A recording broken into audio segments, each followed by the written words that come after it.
Okay, we have 1 minute to go, so maybe we can just start off with a little welcome to everyone. It's nice to see some people drop in here already.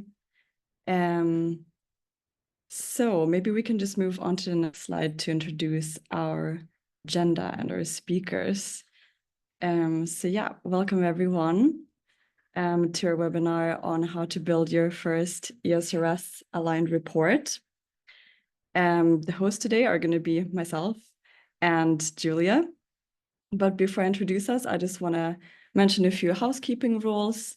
So as you can see, your microphones are muted, but you're most welcome to address any of your questions that you get throughout the webinar in the Q&A box that you should see on the bottom half of the menu there.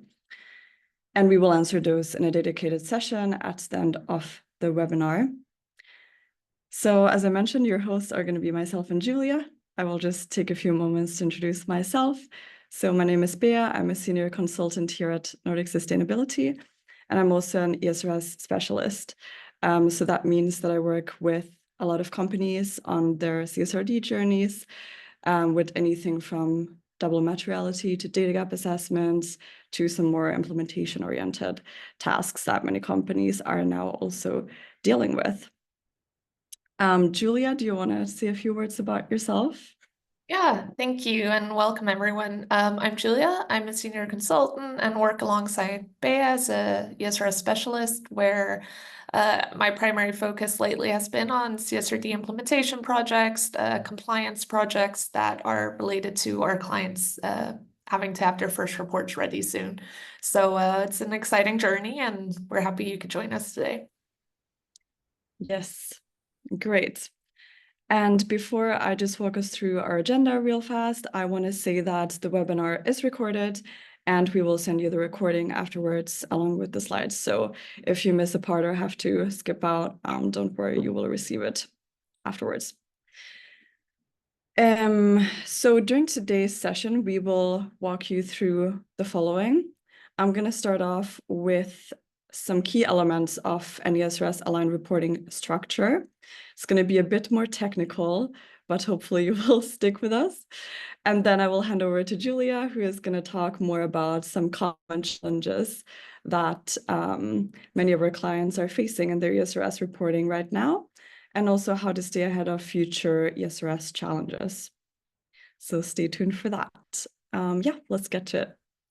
So first of all, I just want to take a little step back and talk about why we need standardized sustainability reporting in the first place. So first and foremost, of course, all of this is rooted in the desire to ensure better conditions for people and the planet. That's really, yeah, the underlying principle of why we're doing all of this, right? It might seem obvious, but it's very important to remind ourselves that that is the purpose of all of this. The overarching goal of that is, of course, to mitigate the systemic climate change and human rights impacts. And the EU is trying to address these through some specific goals and strategies that they have in place. For example, they aim to be climate neutral by 2050, or they have some biodiversity strategies and chemicals management strategies in place as well to mitigate other environmental impacts. There is also a strong focus on human rights, of course, with, for example, the CSDDD also being finalized here. Of course, standardized sustainability reporting also addresses stakeholder needs. So when you have a common language and format, this allows your stakeholders to compare sustainability information of different companies more easily. This is a key element of the ESRS and why the standardization is so important. Because if you have more consistent reports, you can make more informed or better informed decisions. For example, in terms of where you want to allocate your capital or what kind of product you want to purchase in the end. And this in turn creates a nice circle because it encourages the reporting companies to then improve their to attract new customers or new investments. On accountability and transparency, the ESRS sets out clear expectations for companies, which allows holds the companies accountable for their impacts. So also when you follow a framework, the likelihood of things like greenwashing, for example, are reduced because through the standardization, you have to provide more reliable data, and it makes it a lot more difficult to mask poor practices, which has been a lot easier up until now. Standardized sustainability reporting also creates value for the reporting company, of course, because if you report in a transparent fashion, it increases stakeholder confidence. It shows that you're committed to sustainability with my dedicated employees who also value similar things. And finally, my last point on this one is that through the ESRS, you have to identify sustainability risks that might impact your company's financial performance long term. So this also enables you to mitigate these risks and to improve the resilience of your business overall. Great. So now that we are aligned on that, let's just dive into the key elements of an ESRS-aligned reporting structure. Yes. So how does your double materiality assessment inform your final structure? Many of you are probably in the process of doing a double materiality, or probably a lot of you have conducted your double materiality already. And as you know, it sets the foundation for your sustainability, especially for the topical standard disclosures, because these are the ones that are subject to the outcomes of your double materiality assessment. So just to recap, I'm sure most of you are aware of what this is by now, but it starts with inputs from industry research, reports, existing documentation, expert knowledge, stakeholder inputs, all of that good stuff. This is then fed into the entire process and used to understand the company's value chain and its key affected stakeholders. And it's, of course, also used to identify the relevant sustainability matters for the reporting company. This results in specific impacts, risks, and opportunities. And I'm gonna use the word IROs from now on because I will say this a lot and it's a long word. So the IROs that are related to this, these are then assessed, and you will end up with a final list of material IROs and sustainability matters that they relate to. Yes.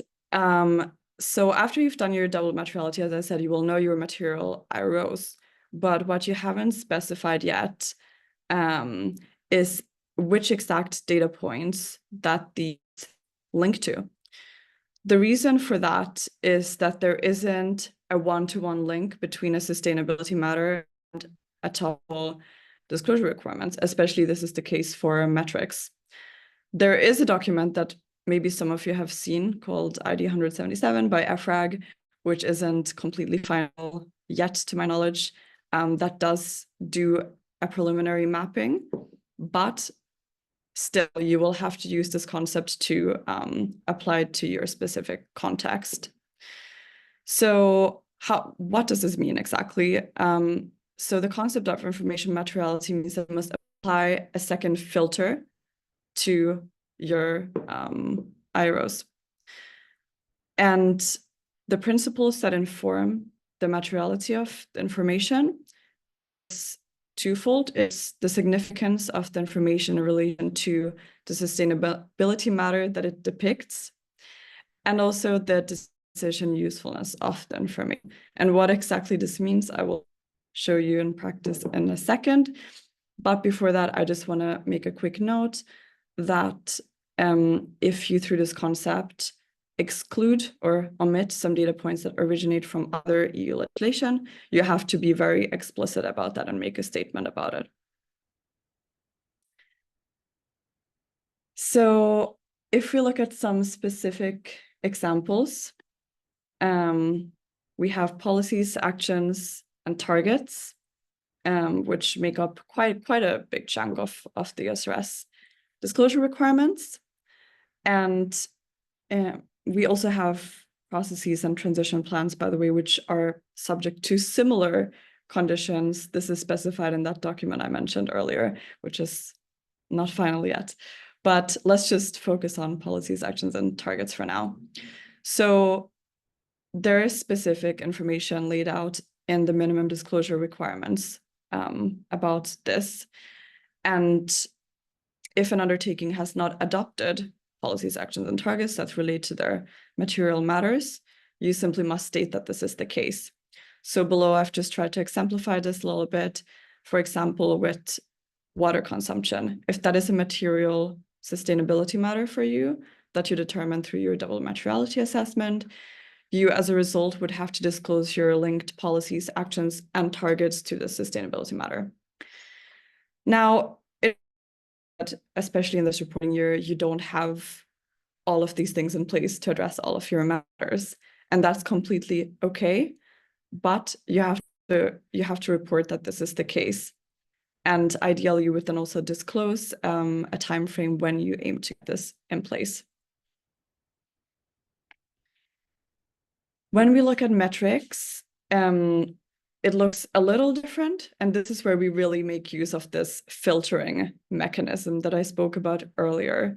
So when it comes to topical metrics, you need to perform this materiality of information filtering, first on a disclosure requirement level, and then secondly on a data point level. So as you know, the disclosure requirements or the data points sit under the disclosure requirements. So it's the most granular point of the ESRS. And when the information is then assessed to not be material, which might be the case, it can be omitted. So let me give you two practical examples here to exemplify, because it is a little tricky to understand. So if the matter climate mitigation is assessed as material in your double materiality assessment, this would trigger the standard of E1 on climate change. And if you look within the standard, there is a specific disclosure requirement on internal carbon pricing. Now, maybe this is not relevant for you at all because you simply don't have a carbon pricing mechanism in place at your company.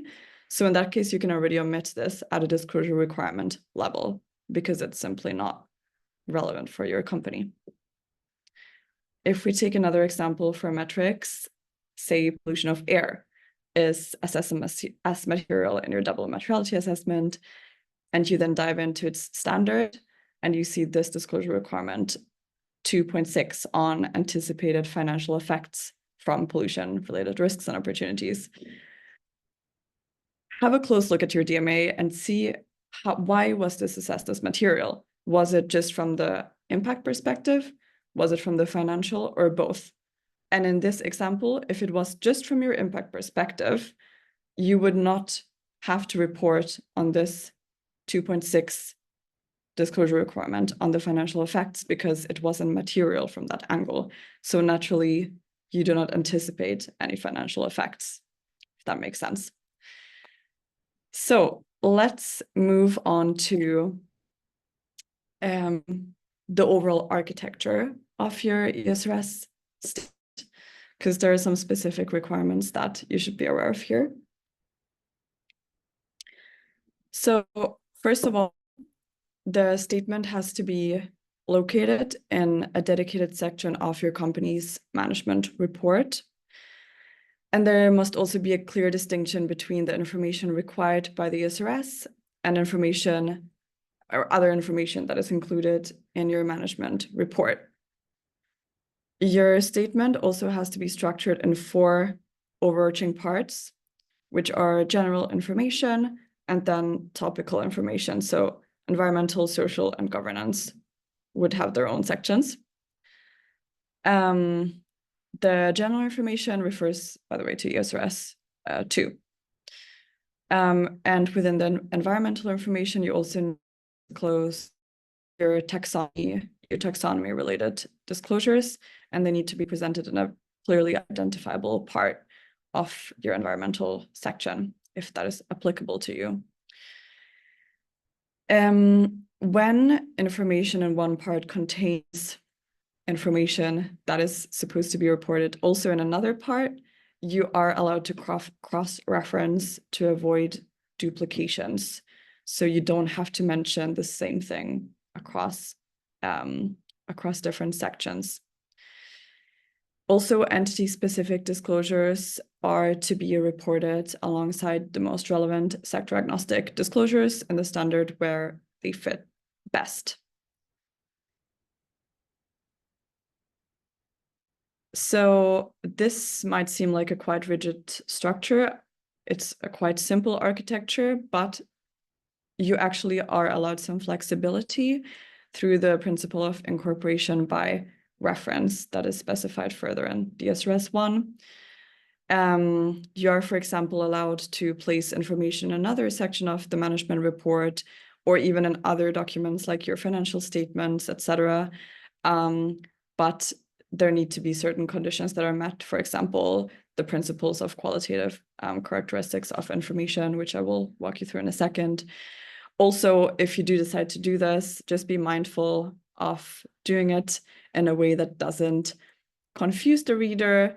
And you might want to make these decisions early on in the process because it, of course, affects how you structure your entire, your narratives and everything. The effort that you spend on the general information disclosures should also not be underestimated. I just want to make a disclaimer that specifically the disclosure requirement IRO 1 and SPM 3. IRO 1 is the description of the processes to identify and assess your material IROs. So basically everything relating to your double materiality process. And then SPM 3 relating to your business model and strategy links. These are very extensive disclosures and you will have to spend a lot of time on these. So just worth keeping in mind when you're crafting your report. So let's spend a few moments to talk about the qualitative characteristics of information. So all of the information that you report in your sustainability statement have to be relevant, faithfully represented, comparable, verifiable, and understandable. So let's just take a few seconds to discuss what does that mean. You can read more in the Appendix B of the ESRS 1, by the way, but just to put a few words to it. So relevant means that this information can make a difference in the decisions of the users. For instance, if it might have predictive value, or it might confirm assumptions that they already have or knowledge that they already have, and both would be considered relevant. It is faithfully represented if the information is complete, neutral, and accurate. Information is comparable if it's comparable to your company's previous disclosures and previous reporting periods, but also it must be comparable with information from other companies, especially those that are having similar activities or that operate in the same industry as your company, which is, as I mentioned in the beginning, also like a key element of the ESRS. It has to be verifiable, so it must be possible to give support to the information itself or to the inputs that were used to derive the information. And it must be understandable, so presented in a clear and concise way. So I want to finish off this more technical section by something even more technical, which is talking about digital tagging, XBRL, and what does it mean when we say the report needs to be both human and machine readable. So there has been some talk around digital tagging, which is a key element of the ESRS. What is that? Well, digital tagging is essentially using XBRL, which stands for Extensive Business Reporting Language, to tag sustainability data in your reports. And it allows the reports to be machine readable and for standardized formatting of your sustainability information. And this applies to all ESRS mandated disclosures. Why do we need this? Well, as I mentioned before, comparability is key. And this enables easy and reliable comparability between companies' reported data. It also allows the users of the report to locate, extract, and analyze the information in an easy way. And tagging is already widely used in financial reporting. How does it actually work? Because it might sound like it's this complex procedure. It's actually not rocket science at all. So each data point in your sustainability report is basically tagged with a unique XBRL label. It is literally a drag and drop system. You would drag a label onto a specific statement in your report. But you, of course, cannot just do that with Word, for example. You need a specific XBRL compatible software to apply these tags and to ensure proper formatting. And the website that I've just linked there actually lists all XBRL certified softwares. And there's more to come. I know that a lot of software providers that provide ESRS services are working on this integration as well. So when is it supposed to be adapted and what is the timeline? There has been some confusion around this because we are experiencing and expecting some delays. Originally, the digital tagging was supposed to be mandated for the very first reports, so those that tackle financial year 2024. However, the first set is actually still waiting official adoption by ESMA and the European Commission as it stands right now. So we are still waiting for that. However, we want to encourage companies to start integrating digital tagging to the extent possible and as soon as possible. You will have to do this at some point, and it is easier to start now. Also because your entire structure is dependent on this. And yeah, it will just make your life a lot easier in the future if you start now. And also, it is completely all right to say you're now on the first reporting cycle to tag not all, but a few of your disclosures. That's at this point in time still compliant. So test it out. And yeah, I also want to round off by saying that EFRAG, so the reporting, the body that was behind the drafting of the ESRS standards and also is issuing a lot of implementation guidance, they're working very hard on this aspect and are trying to do their best to make this an easy task for all the companies. They have some future activities planned with sessions where they bring software vendors and preparers together to clarify any uncertainties and work on this in a practical way. And they also might publish some first digitally tagged reports and test cases to exemplify how it can look. So that's enough for me. I will round off on this note and hand over to Julia, who will speak about some common challenges. Yes, thank you, Bea. If we just go to the next slide, I just want to introduce us to and have us look at some of the main challenges companies are really facing when moving to ESRS reporting. A major shift that we're seeing, and you're probably experiencing as well, is this transition from your traditional marketing style CSR, ESG reports to a very data-focused report. Many companies currently struggle with limited data access, staying current with any of the evolving regulations, the expected sector standards, new legislation coming out, and also clearly conveying technical information. I'll cover some of the practical approaches to address some of these issues and hopefully help you understand how you can make your reports as impactful as possible. On the next slide, we will talk about handling data gaps and uncertainties. It's a really common challenge we see, not just from our clients, but across the reporting landscape as a whole, is that many companies struggle to gather all the necessary data in time for their sustainability reports. We can see this is especially true when it comes to data from suppliers and your partners along the value chain. Here we see access can be very limited and data sharing isn't very straightforward, at least not in this point of time. The good news here is that, of course, the ESRS frameworks acknowledges these challenges and offers some flexibility to help bridge these gaps. Companies are allowed to use estimates, industry averages, or proxies when you can't gather exact data.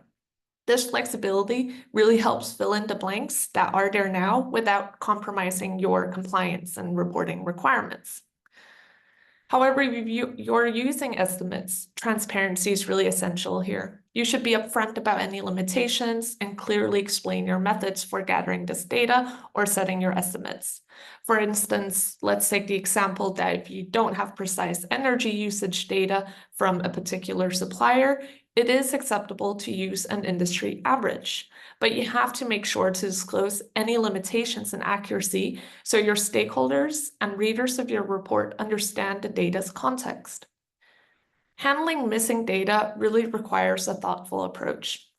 Rather than leaving fields blank, explain why certain data points are missing and what steps you're taking to bridge these gaps over time. ESRS here really encourages to use alternative sources like historical data your company might have, or, as I've already mentioned, industry averages when possible. So if certain metrics just simply are unavailable due to maybe you have outdated data systems or outdated internal systems, be transparent about it and mention any plans you have to upgrade and improve your data collection in the future. For example, one of our clients faced challenges obtaining pollution data from their suppliers. So our climate team actually works on estimating pollution levels based on industry benchmarks and regional data, making sure that the client could still report on this specific and very critical metric for them. While it is understandable that some primary data isn't actually immediately accessible for you, you do have to make reasonable efforts to fill in any gaps, especially with any available resources that you have to create a very reliable picture in the meantime.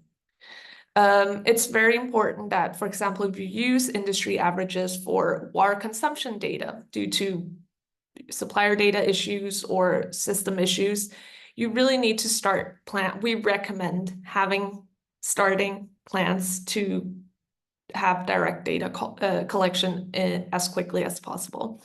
This is, of course, not only demonstrating your commitment to progressively improving your data quality, but also really builds trust through transparency and accountability in your reporting. A key point here to remember, of course, is this guidance on using estimates and proxies mainly applies to data from upstream and downstream value chains, where obtaining this direct data can be quite challenging.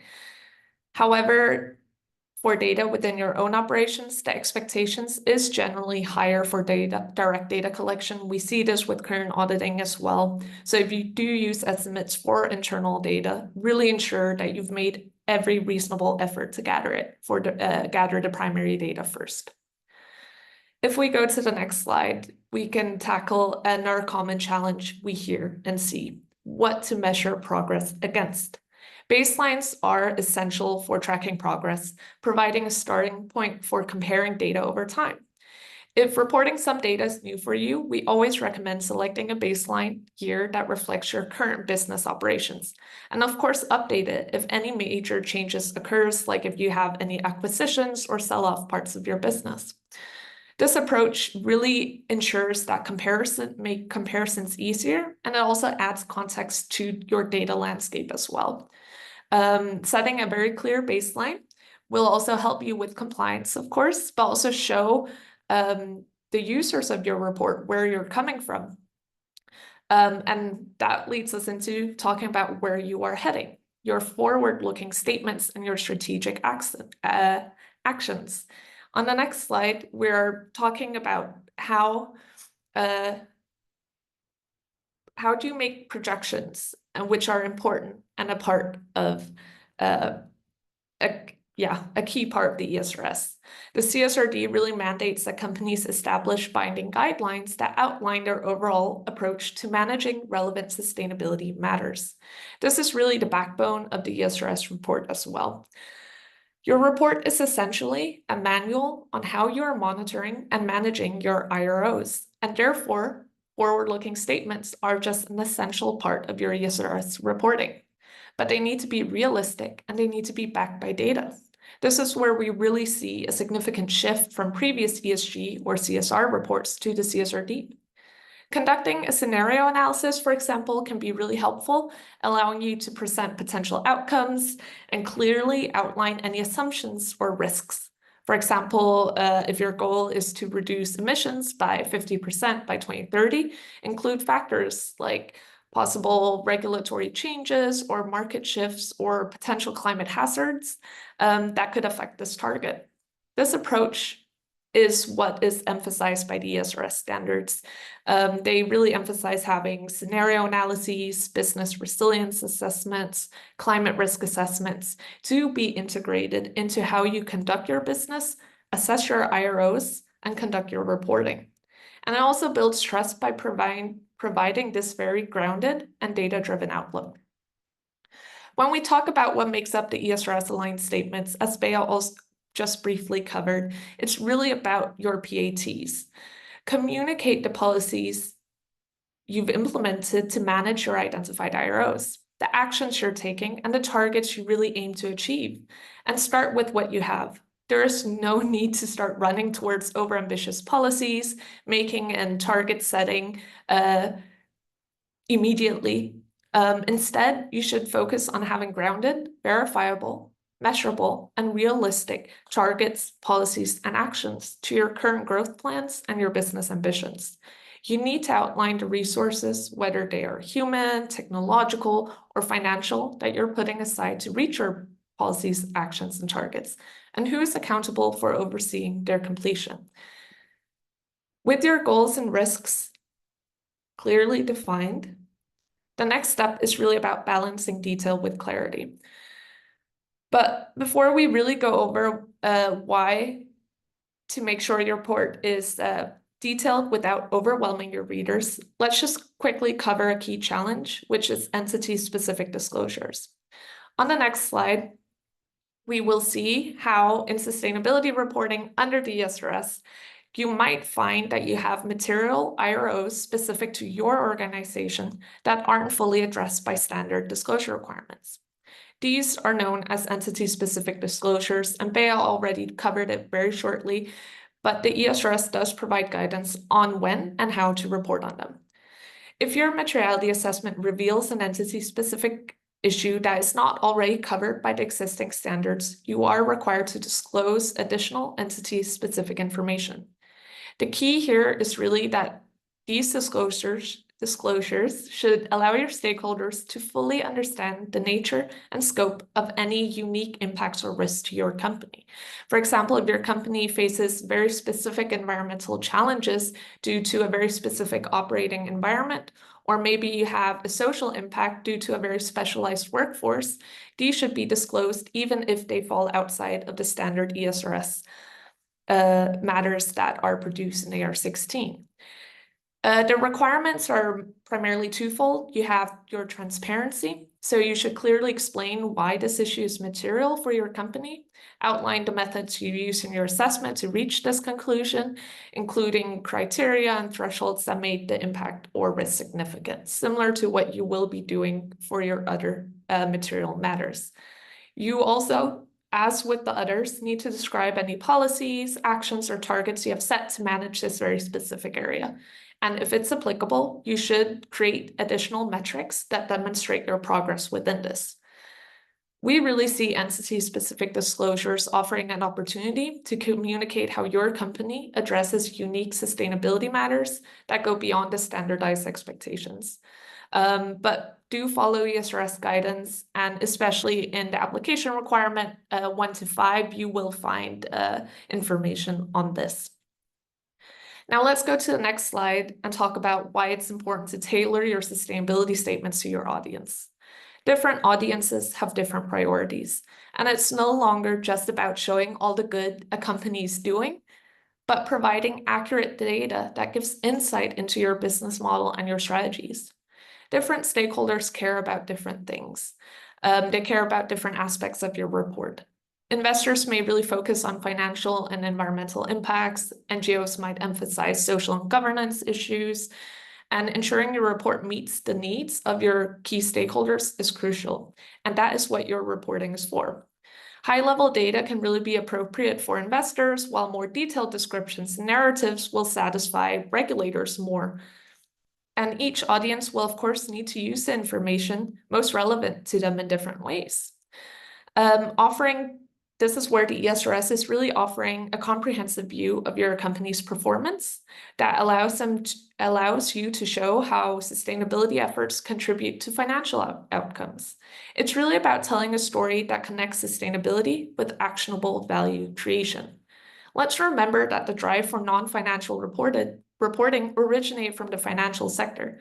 It introduced the push for more reliable and standardized ESG data to support better informed investment decisions. While ESRS reporting demands quite a lot of detail, too much without context can, of course, also overwhelm your readers. This is also why the ESRS really emphasizing having your solid double materiality assessment in place so that you focus on only what is significant. By focusing on only your material sustainability matters rather than including what you would typically include in an ESG report, which is why the DMA is so significant. Use visuals and contextualizations to support your tables and metrics to clarify complex data that will be a part of your report. You have to remember that your report has to be useful and it has to be understandable. Consider, for example, what information is critical for an investor to use to interpret some energy numbers in a table. A table of key metrics can provide a really good, faithful overview, while deeper context should be added in narratives for audiences that need it to make informative decisions. This is where information materiality also becomes key. What information is material for a user to make adequate and informed decisions? We've heard many concerns about technical jargon and numbers and tables flooding their reports, and have also considered moving these to the appendix. But we need to remember the purpose of these reports. On the next slide, we can see that one of the biggest changes in ESRS reporting is moving from these promotional feel-good reports that are often written to show what good your company is doing.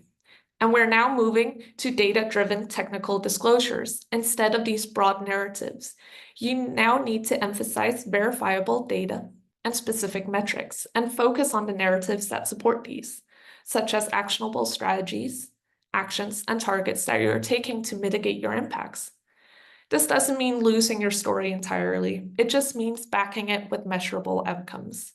So instead of saying we're committed to sustainability, show data on energy saving targets and actual reductions.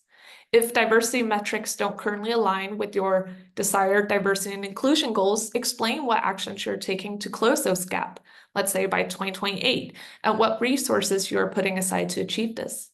This is the purpose of the ESRS, and it enhances your credibility by being honest and transparent about challenges and your impacts as a company. Now, the next section will really be covering the next years in reporting. ESRS reporting isn't a one and done process. Each reporting cycle is really an opportunity to fine-tune data collection, integration and reporting practices. Cross-departmental collaboration, as we see it, is essential here with how the ESRS, the comprehensiveness of it. We really see that finance, IT, risk management, and sustainability teams need to work together. It ensures that your ESG data is as robust as your financial data, and it really helps you stay compliant with shifting priorities and upcoming legislations as well. On the next slide, we'll cover just some of the key changes we expect over the next few years. Of course, your sector-specific standards. These are delayed for the most high impact sectors until 2026, but companies in high impact sectors like energy or manufacturing should really start preparing by enhancing disclosures in these areas. We also see new guidance from EFRAG. EFRAG will continue to release updates, especially on your DMAs, on your value chain disclosures, and we're also expecting guidance on gross versus net IROs and guidance on transition plans, the last of which is confirmed for December of this year. So it's going to be a really exciting Christmas for all of us sitting with this, because we are expecting quite a lot of guidance coming from EFRAG. On transition plans, even some on resilience analyses, but that might be slightly delayed. We're also seeing stricter assurance requirements. Full assurance may soon apply to certain climate data, such as Scope 3 emissions. So it's really about strengthening internal data quality controls, similar to those you use in your financial reporting. Now, how can you then adapt these more proactively? If you go to the next slide. We have to keep up, of course, with the evolving ESRS and ESG demands. And here, investing in robust management systems is really crucial. Future-proofing your systems will allow you to adapt to new requirements, especially for really complex areas like tracking value chain impact data and Scope 3 emissions. And what we see as a key focus is, of course, real-time tracking and integration, ensuring that data is accurate and up to date across your entire organization will, of course, make it easier for you to write your reports, but also enhance data quality and make compliance far easier. Cross-functional data access is also key. Making your data accessible to different departments like procurement and sustainability really make sure that you can capture a complete vision of your value chain impacts, for example. An upgraded IT infrastructure will also be key for digital reporting, of course, for digital tagging, and aligning your systems with other global standards and enabling this kind of seamless data compatibility. Collaborate by investing, as we see in digital tools now, you can really streamline your reporting processes and make your data far more transparent and valuable for your stakeholders. Which brings us to the next slide. Engaging with stakeholders. We really see this overlooked quite a lot because a lot of people are in rushes to get their first reports out or just don't have the resources to engage with them. However, engaging with your stakeholders, investors, suppliers, customers ensures sustainability strategies align with emerging expectations. Incorporate feedback from these groups to keep your disclosures relevant and forward-looking, but also because your stakeholders are crucial for your value chain considerations. It's essential to extend your reporting beyond your immediate operations to cover impacts and risks throughout your entire value chain, both upstream and downstream. And while, of course, there are phase-ins on the majority of the value chain reporting, it's important to start these considerations now to build up good partnerships with your business partners, with your suppliers, with your clients. Engagement with your value chain partners will become essential. One of the biggest challenges we hear a lot from, especially our clients, is gathering data from suppliers, upstream and downstream, and all their other value chain partners. This requires establishing data sharing agreements and building relationships to ensure that your partners provide timely and accurate data. But you can also expect this from your key suppliers as well, as thousands of companies are sitting in this exact scenario. So having a data collection system set up will also make it much easier for your company to comply with external requests that you might be receiving as well. There's a lot on engaging with stakeholders, but these are really the key points that we see as important factors to keep in mind as you're going forward. I think we just want to wrap up on the next slide with the 4 key takeaways for staying ahead of your future ESRS challenges. It's about staying proactive on sector-specific standards and demands and other requirements by adapting early to these, anticipate them and act on it. Invest in your adaptable data and assurance systems to handle evolving standards. You want to also engage your stakeholders, whether these are external or affected or users of your report, to really align your sustainability goals with emerging priorities. And then, of course, prepare for digitalization to meet any future demands of sustainability reporting, including digital tagging. Yeah, so this really brings us to the end of the session today. And we have gotten a lot of really good questions in the Q&A box, I can see. So we'll just cover these now, and just please keep asking questions and we'll see if we can manage to cover them all. Yes, thank you so much, Julia, for your presentation. I have just picked out a few questions to start off with here that we received. So maybe I will just shoot one your way immediately, if that's all right. So if we talk about multinational companies, someone is asking how to balance group level reporting requirements with requirements that you might need to report on a subsidiary level. Yeah. Okay. Yeah. I think here the ESRS is, oh, can you hear me? Yeah, great. So I think that the key goal in the ESRS is really to, of course, have this balance between providing comprehensive group level insights and recognizing that some of your sustainability impacts will only be relevant to certain subsidiaries or certain countries, especially when we see these regional differences. And we operate with a lot of very multinational companies, so we sit with this quite a lot. And here we see material matters differ across geographies, which again is why having a strong DMA is really important, so you can see in which geographies these are happening. And here ESRS really encourages a level of disaggregation that allow your stakeholders to see these differences very clearly. So when you are aggregating your data at group level, really ensure that any of your IROs that are tied to specific subsidiaries or countries aren't obscured. So it's just about making it clear and transparent, so an investor can actually understand the numbers that they're seeing and what they're related to. Great, thank you. We have a question here on what are the indicators required to be disclosed first? Is there any transitional relief? Maybe I can just take a stab at that one. So actually there are specific transitional provisions and some phase-ins that apply for all companies, and then specific ones applying for companies that have less than 750 employees in their reporting year. And they're laid out in the ESRS 1 in the Appendix C, I think it is. So here you have like a list of all the phase and disclosure requirements. And just to give some examples on what those are, for instance, the entire biodiversity standard doesn't have to be reported for the first 2 years if you are a company with less than 750 employees. And the same or similar, I think it's 1 year applies for the social standards if you are a company with, again, under 750 employees.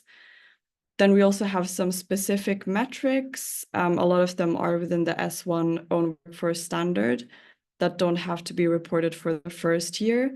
And this applies for all companies, so regardless of your size there. And we also have some transitional provisions, they're called. So there is a notable one on the value chain, which means that any kind of data or information relating to that doesn't have to be reported within the first year. So yeah, there are some mechanisms that the ESRS has in place to make the reporting burden hopefully a bit easier in the first years, especially for companies of a smaller size. But I still want to stress that while some of these provisions and phases can be used, we recommend to start to collect this information early on, even though you might not report on it in the first year. There is a reason as to why these specific disclosure requirements or types of information have the opportunity to be phased in, right? So don't hold off until they kick in and you need to report on them. already start to address them and see how you can set up mechanisms in your company and with your value chain to gather some meaningful information you can report in the next years. That would be my piece of advice. Do you have anything to add on that one, Julia?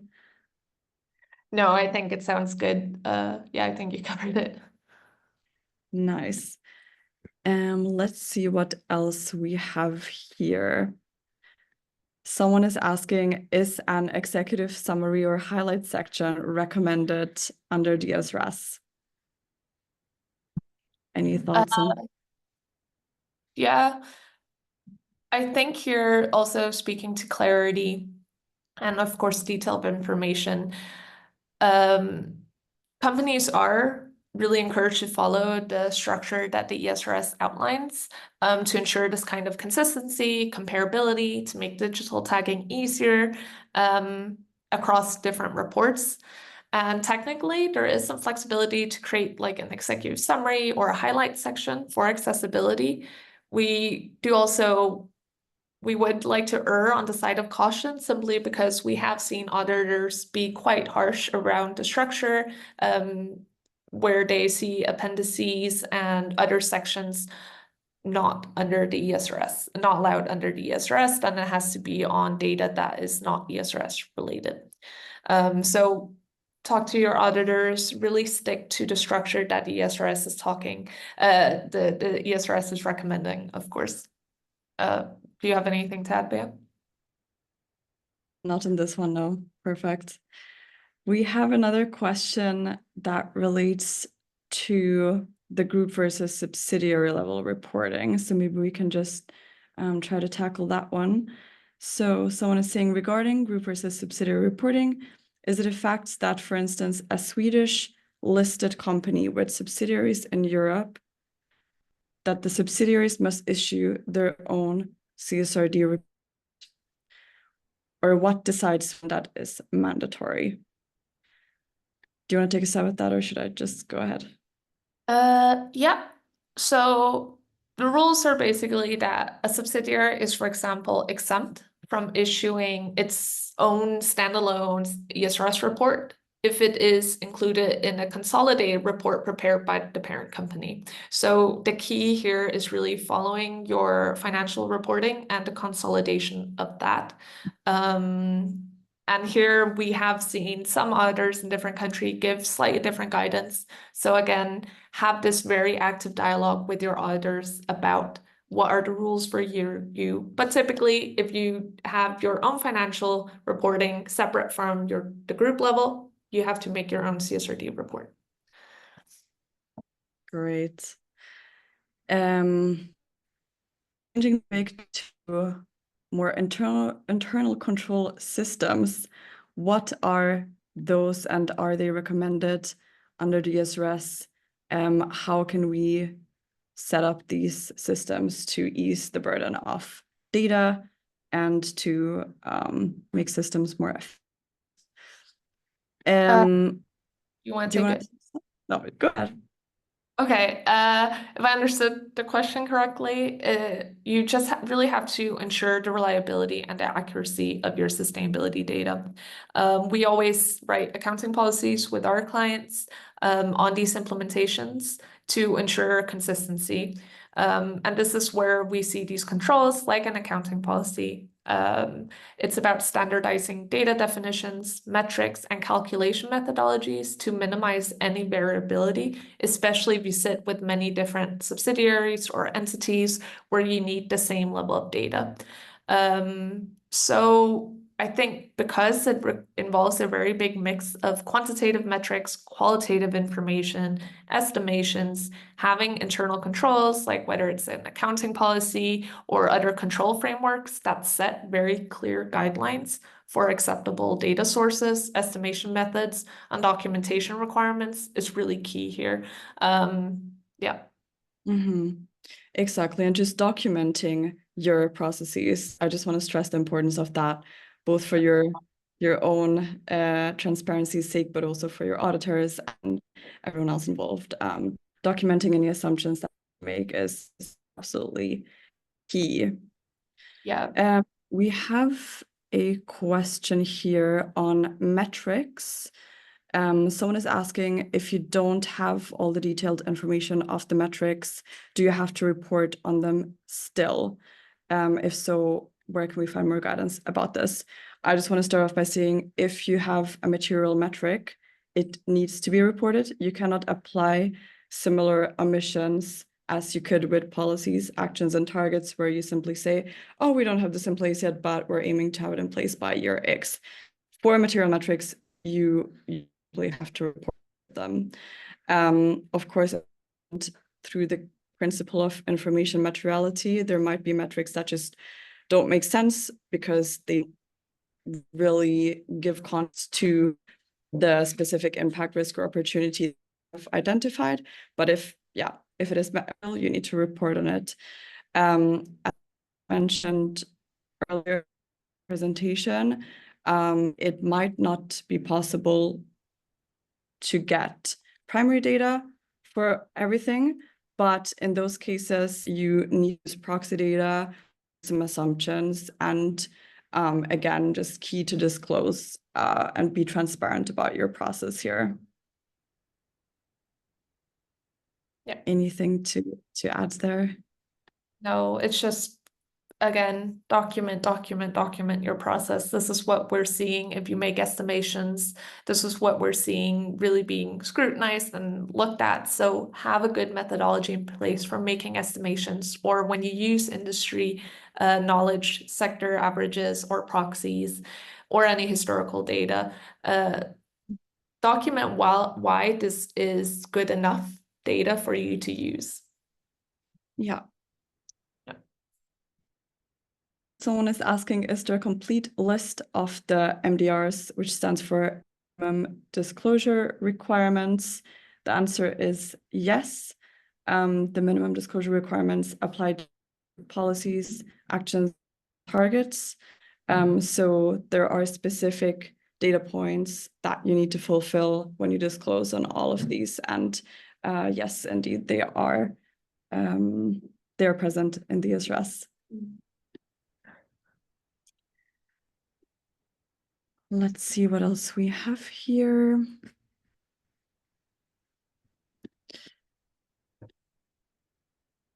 Julia, do you see anything that you would like to address in the last minutes that we have? Yeah, there's one that I find interesting about organizations or trade unions or anything outside of the EU that is not currently covered by the CSRD, whether there's anything in the pipeline to demand such sustainability reporting or alignment. There is something in the pipeline. It's the last phase of the CSRD. So it's first in 2029, I believe, for very large companies outside the EU that have the majority of their products or purchased from the EU. However, we are, of course, seeing other nations like India, we have the US, we have Singapore and China having and starting to integrate their own types of sustainability reporting. So even if you're not in the EU, just stay alert to what's coming outside as well, because it's a really interesting landscape for sustainability reporting, not just in the EU. Great. Is there any final question you would like to address, or should we wrap it up here, Julia? I think there's one I think we can just quickly cover, which is regarding any possible interlinkages between when a matter is material from an impact perspective and a matter that is material from a financial perspective. How do you deal with that? So basically the rules of engagement, if we can call it that, is that if something is material from an impact perspective, it needs to be reported on. If something is material from a financial impact, financial perspective, it needs to be reported on. If something is material from both an impact and financial material level, you need to report on both the financial disclosures and the impact ones. If something is only material from an impact perspective, you can omit the financial disclosures. Those should only be reported if something is also financially material. However, if something is only financially material, you will still need to disclose on all the disclosures in a standard that are relevant for that. The purpose really of the ESRS is focusing on impacts, and which is why they're saying anything that's material from my perspective needs to be reported on. And this links a bit to what I was talking about in the very beginning, if you remember. So that you can omit, for example, anticipated financial effects if a matter is not material from the financial angle. Great, we have 1 minute left, so I will just take that in order to say thank you for participating and for listening in. If you have any questions that we didn't answer, you can email them directly to either myself or Julia, and we will get back to you over email to continue the conversation. As I mentioned before, we will, of course, send you the recording of this webinar along with the slides, so you can have those for yourself as well. And if you have any other questions that relate to anything that we said or to the ESRS, or you help with anything, just reach out to us and we can see how we can help you best. Thank you so much and wish you a great rest of the day. Thank you, everyone.